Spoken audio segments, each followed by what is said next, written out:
दरवाजा खोलो।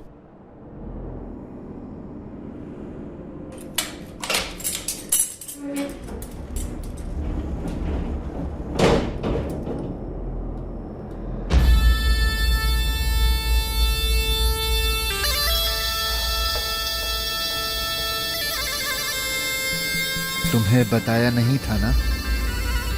आप मुसीबत में होंगे और मुझे पता भी नहीं चलेगा, ऐसा हो सकता है क्या? नफीस, मैंने छुपा दिया उसे। आप बताइए भाई, इस नजीब ने वाकई कुछ ऐसा किया जिसका आपको पता नहीं है? नहीं, सारी रात सोचता रहा मैं। मुझे समझ नहीं आ रहा कि मेरी गाड़ी में कैसे डाला उसने। आप मुझे वाकया सुनाएं। क्या सुनाऊं मैं उससे मिलने के लिए उसकी बताई हुई जगह पर गया। मैंने उसे फोन किया, उसने रिसीव नहीं किया और मैं गुस्से में वापस आ गया। उस पुल पर जाने के लिए आपने गाड़ी मजबूरन वहीं खड़ी कर दी होगी। हाँ। आदमी आपको मिला नहीं, तो फिर आपने फोन किया। कम से कम 1 मिनट तक तो बात हुई होगी। तुम कह रहे हो कि उस वक्त उसने नजीब को गाड़ी में डाल दिया? फिदात ने ये सब कुछ अकेला नहीं किया होगा, किसी से मदद ली होगी।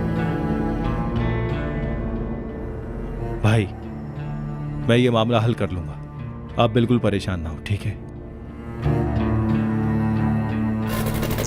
अब मुझे बताओ, मेरे पीछे दीवार जैसा मजबूत भाई है कि नहीं?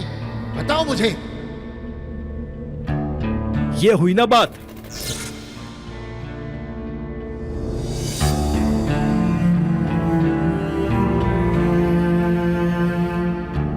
इसका मतलब है वाकई मेरे पीछे मजबूत भाई है मेरा। भाई, अब रुलाएंगे क्या? फालतू बातें नहीं, ड्रामेबाज। बात सुनो, अपना ख्याल रखना। ठीक है। अगर मैं ना निकल पाया तो हमारा घर। कुछ नहीं होगा मुस्तफा कलीली, आप बाहर आ जाएंगे। आप जानते हैं मैं पागल हूं। आप ज्यादा दिन तक यहां नहीं रहेंगे, बाहर आ जाएंगे। आपका भाई है भी। ठीक है। अब बताओ मुझे, कल कहाँ थे तुम? सारा दिन तुम विदात सयार के साथ थे ना? हाँ, दुल्हन का जोड़ा खरीदने गया था, फिर सुनार के पास गया, नजर के लिए अंगूठी लेनी थी। इस बात का इससे कोई ताल्लुक नहीं है। मैं अंगूठी के तैयार होने का इंतजार कर रहा था और फिर हम लोग वहां से निकल गए थे। यानी तुम और कहीं नहीं गए? कहीं नहीं गए, हम बेकसूर हैं।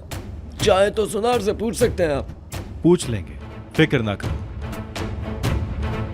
ये क्या है, जो नाम भी है इसका, ये झूठ बोल रहा है। मेरा भी यही ख्याल है। हम वहां जाकर पता करते हैं कि क्या मामला है। तुम्हें पता है सबसे ज्यादा गुस्सा मुझे किस बात पर है? किस बात में? हम उस बिल्ली की तरह भाग रहे हैं जिसकी पीठ जल गई हो, और ये विदात किसी समंदर के किनारे बैठा कॉकटेल के मजे ले रहा होगा।